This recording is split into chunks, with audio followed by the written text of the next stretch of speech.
always slightly odd talking to an audience like this. It's our own little bubble, but I shall persist. My name's Ed Bradley. I'm co-founder of Virtual Stock. Virtual Stock is a British technology company. We think of ourselves as a bit of a startup, but we're really not. We've been going since 2004, and we have built the company progressively over that period of time, primarily to solve practical issues that we see in the retail space. We've come from a distribution background, so we understand supply chain very well, and we have built the technology to answer specific supply chain issues that retailers face. So we have started that by doing dropship services for 6 of the top 10 retailers in the country. But then we have expanded out into wider supply chain services, and now data management services as well for retailers. So what I'd like to talk to you about today is really just to highlight the fact that the way that we see this, both within our clients and within the wider market, is that there's going to be a pivotal change within the retail sector. Now, this is obviously doesn't come as a surprise to people. This is not something that's new, but we believe that there is something other than supply chain that is needed. We believe that there is a parallel supply chain that runs along the traditional physical supply chain, that is the data supply chain. What I mean by that is, in the good old days, we had a logistical supply chain that was built around taking goods into either a distribution center or a store. And it needed very little data that went along with that. It needed the means to produce an order, and to receive an order, and to acknowledge an order, and that was pretty much it. And then the rest got sorted out when not enough goods arrived at the location, or if things went according to plan. Now the supply chain is obviously much more complex due to all of us and the complexities that we put on a retailer.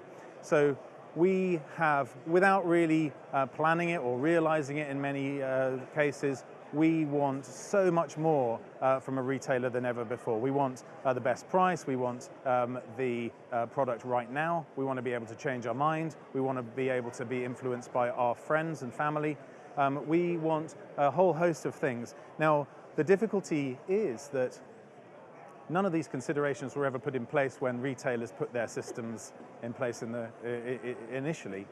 They have a series of legacy systems that are designed for a traditional supply chain and don't have the capacity to hold the amount of data that we need in order to fulfill these requirements. And furthermore, the rate of change is accelerating, and I'll talk a little bit about how we think that might work. And so we don't even know what the demands that are going to be put on us as retailers tomorrow will be. And so somehow we need to be able to do the heavy lifting in terms of providing the customer experience for these set of demands, but we also need to start anticipating by testing the market, analyzing the market, and staying close to innovation and become ahead of the curve in order to answer the questions that are going to be asked of us tomorrow. This is a fairly basic illustration of the different progressions of the supply chain. But if we see the single channel, which is represented by the initial slide that I had, which is the traditional supply chain, no problem with shipping things into store. We've got that handled. Then multi-channel started to evolve in the market, which is essentially e-commerce, m-commerce, social media, but they were siloed and they were not joined up. We then see the cross-channel, which is bringing some of that technology within the retail environment itself, and I'll give you some illustrations of that. But the ultimate goal, omni-channel for want of a better word, I mean there are other phrases that are emerging for this sort of aggregation, but it's to create a brand that regardless of the channel that you're purchasing your product through, is unified. So you don't differentiate the difference between buying on your mobile, having an experience online, having an experience in store or on social media. They are all interlinked in a way that just relates to that retail brand. We're quite a way off actually having that experience right now. It's there to some degree with some retailers more than others. But what we are seeing is obviously the Amazon effect now coming into physical retail, Alibaba coming into retail in a big way, and they are really pushing the envelope to ensure that this omni-channel experience happens. Another illustration of where we're seeing that is the direct-to-consumer phenomenon that's happening with brands right now. So brands have always seen the retailers as the only method of getting their product out to the market is to put it in store. So in order to market that product correctly, they put marketing funds behind the retailer to promote their products. What's happening now, of course, is the brand is seeing multiple channels that they can sell their product through. It can be a marketplace, it can be direct, it can be through retail, it can be through their own physical stores. And that is blurring the edges of what is a retailer and what is a brand and where do their roles fit in. So all of these things together are changing the landscape of the retailer.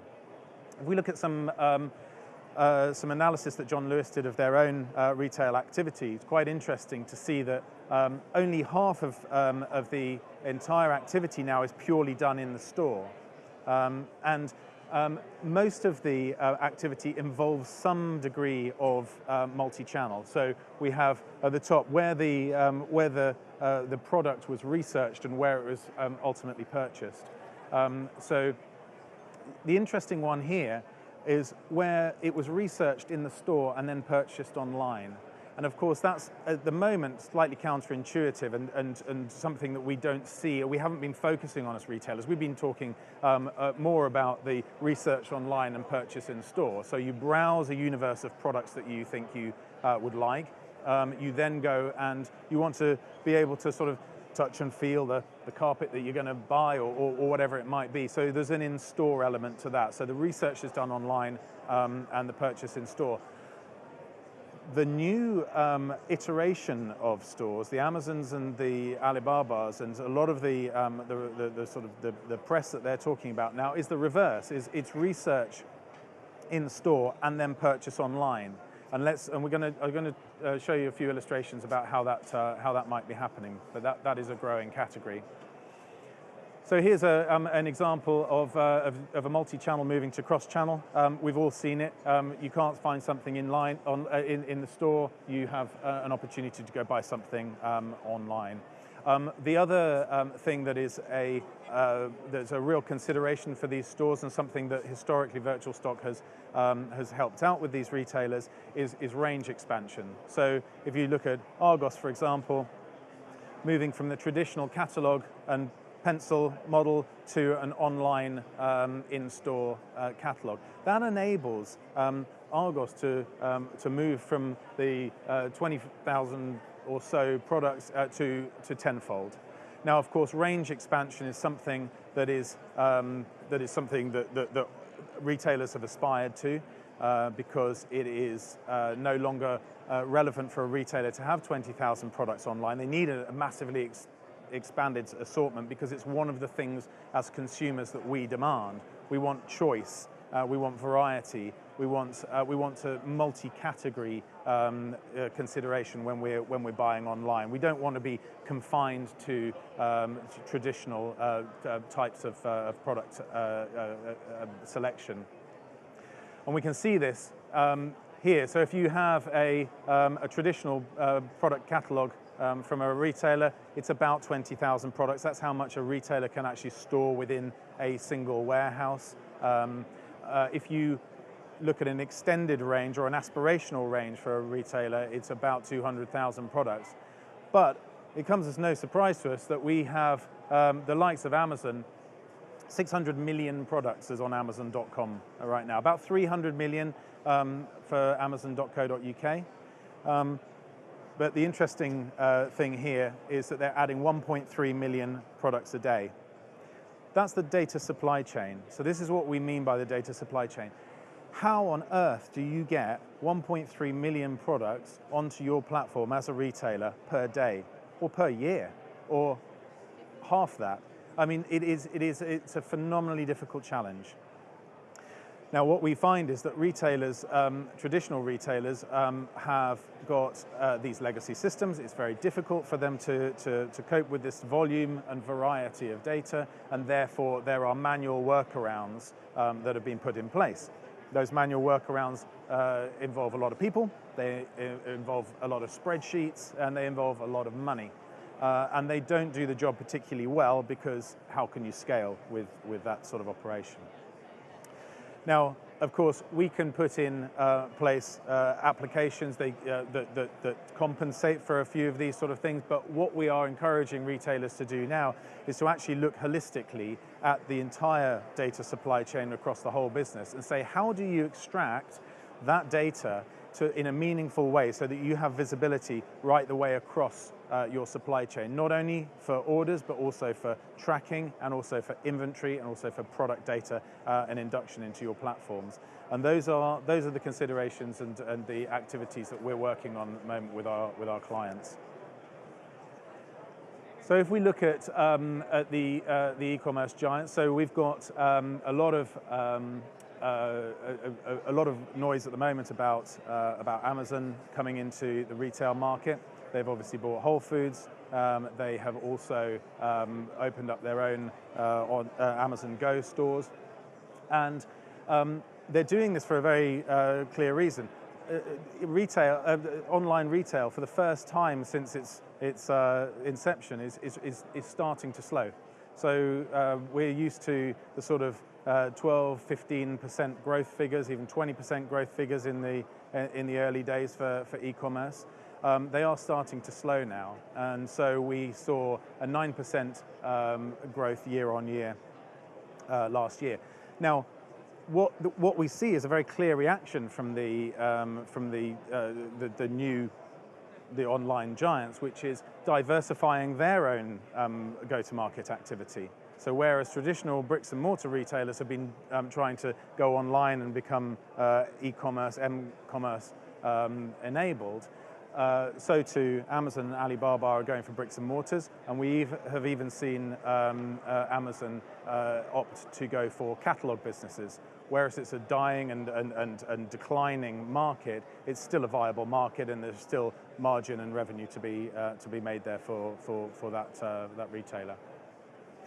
Alibaba also is putting in place a lot of stores that they've invested 8 billion over the last 2 years in putting together bricks and mortar retailers, and these retail outlets are looking very, very different. So what we're seeing is a real role in RFID. So where each particular product is tracked, so as a consumer you can go into a store and you can be directed to a particular aisle, to a particular location that the product that you are looking for is located. We also see a real growing trend for augmented reality, AR, and this is where this do your research in the store and go buy online is coming in. So now you will be able to walk through the store, and because you're using the app for that particular store under your particular user credentials, there is the ability to promote products that are specific to you within that app. And so they are able to personalize your experience within the store. So not only do you know where products are, but you know what product offers there are specific to your buying profile. And you're able to then complete that order either on the app itself or even later in the store, online. So the next steps will be difficult for a traditional retailer, obviously due to the data supply chain. How do you consume that much data? How do you make sense of that much data from those many different fragmented sources? And a lot of the key issues that we see really are the volume and the speed of the data that's coming into the retailer's set of systems. Many hundreds of suppliers with many millions of products, with huge amounts of inventory adjustments on each of those products every minute. Not just seeing that data and not just having visibility of that data, we hear a lot about can I have visibility of the entire supply chain? Well, new technology is enabling that even when there is legacy systems in play. However, that's not necessarily enough. What we really need is to be able to see it, configure it, and control and manage that data, so that we can actually make informed business decisions in a meaningful way to give the customer the experience that they need. The jump between multi-channel and omni-channel for traditional retailers is going to be extremely difficult. Because no longer is it going to be enough to be able to put manual workarounds and people, throwing people at the problem. It's too big for that now. There has to be a technology that drives this. There has to be something that actually compensates for the lack of ability in the legacy systems. And the answer is that there also needs to be a very, very big change within the retailer themselves, because traditional IT departments in the retailer, their instinct is to build. Their instinct is to say, okay, well, we will do this in-house.